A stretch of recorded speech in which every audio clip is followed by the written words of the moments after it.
세상을 초월하는 지혜 메타붓다.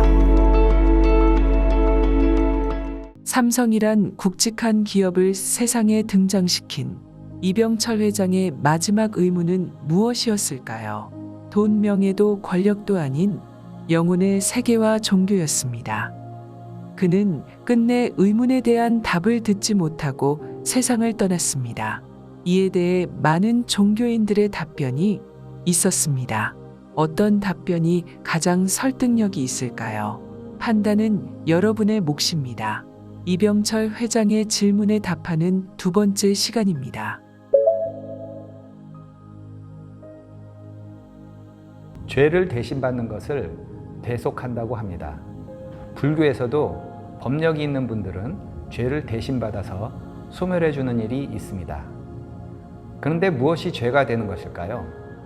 죄의 기준이 있어야 죄냐 아니냐를 판별할 수 있겠지요. 일반적으로 눈에 보이는 행위를 기준으로 죄를 판별합니다. 그러나 불교에서는 어떤 마음으로 행했느냐를 기준으로 합니다. 불교에서는 죄라는 표현보다 업이라는 표현을 더 자주 사용합니다. 업이라는 것은 마음을 일으켜 행한 행위를 말하고 이에 대한 과보를 업보라고 합니다. 선한 마음에서 일어난 행위를 선업, 악한 마음에서 일어난 행위를 악업이라고 합니다. 그래서 마음이 선한 사람은 하는 행위마다 선업이 되지만 마음이 악한 사람은 하는 일마다 악업만 쌓게 되는 것입니다.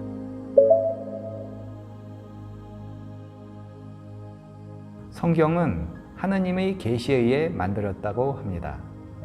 하나님과의 영적인 소통으로 만들어진 것이라고 생각할 수 있습니다. 불교에서도 천상에 가서 설법을 듣고 경전을 집필했다는 식의 내용이 나옵니다.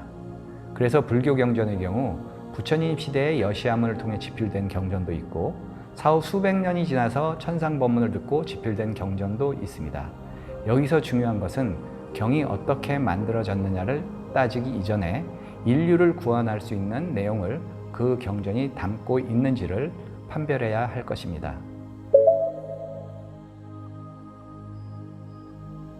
종교란 근본을 가르친다는 뜻입니다.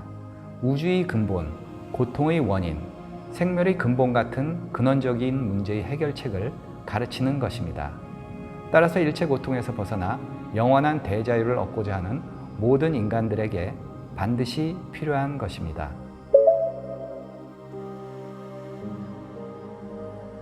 인간은 육신과 영혼으로 이루어져 있습니다.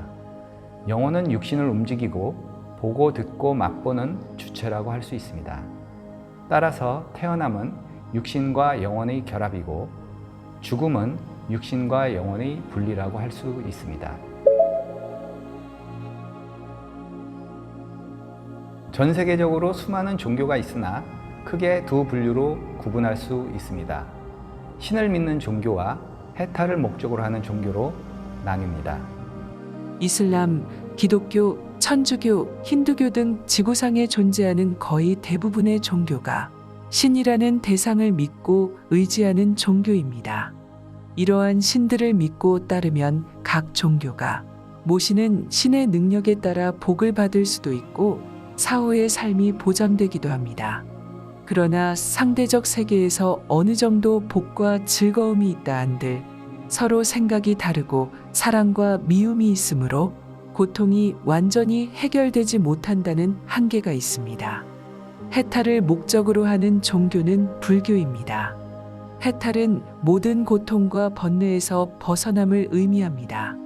불교에서도 천상 세계를 인정하지만 천상도 상대적 세계에 속함으로 더욱 정진하여 천상마저 벗어난 해탈의 자리로 가야 한다고 가르칩니다. 오늘은 이병철 회장의 의문에 답하는 두 번째 시간이었습니다. 영상을 보고 난 후 여러분의 생각은 어떻게 변화하셨나요? 지금 이 시간 여러분의 궁금증은 무엇인가요? 세상을 초월하는 지혜 메타붓다.